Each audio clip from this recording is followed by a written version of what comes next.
بسم اللہ الرحمن الرحیم۔ السلام علیکم بچوں، کیسے ہیں آپ سب؟ آج میں آپ کے لیے جو کہانی لے کر آئی ہوں اس کا عنوان ہے اتفاق کی برکت۔ آئیے پڑھتے ہیں۔ دو بیلوں میں بڑا اتفاق تھا۔ جنگل کے جانور ان سے بہت ڈرتے تھے۔ کوئی حملہ کرتا تو دونوں مل کے مقابلہ کرتے اور اسے مار بھگاتے۔ ایک دفعہ شیر نے ایک بیل پر حملہ کر دیا۔ دوسرا بیل ذرا فاصلے پر تھا۔ اس نے دیکھا تو دوڑا دوڑا آیا۔ دونوں نے بہادری سے اس کا مقابلہ کیا اور شیر کو بھاگنا پڑا۔ ایک چالاک لومڑی کو ان کی دوستی پسند نہ آئی۔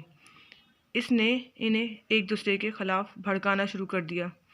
دونوں کو وہ الگ الگ پاتی تو کہتی، تم زیادہ بہادر ہو، تم نہ ہو تو وہ دشمن کا مقابلہ نہ کر سکے۔ اس طرح دونوں ایک دوسرے سے نفرت کرنے لگے اور ایک دوسرے سے دور ہو گئے۔ ایک دن شیر نے ایک بیل کو اکیلے دیکھا تو اس پر حملہ کر کے مار ڈالا اور مزے لے کر اس کا گوشت کھایا۔ دوسرے دن اس نے دوسری بیل کو بھی شکار کر لیا۔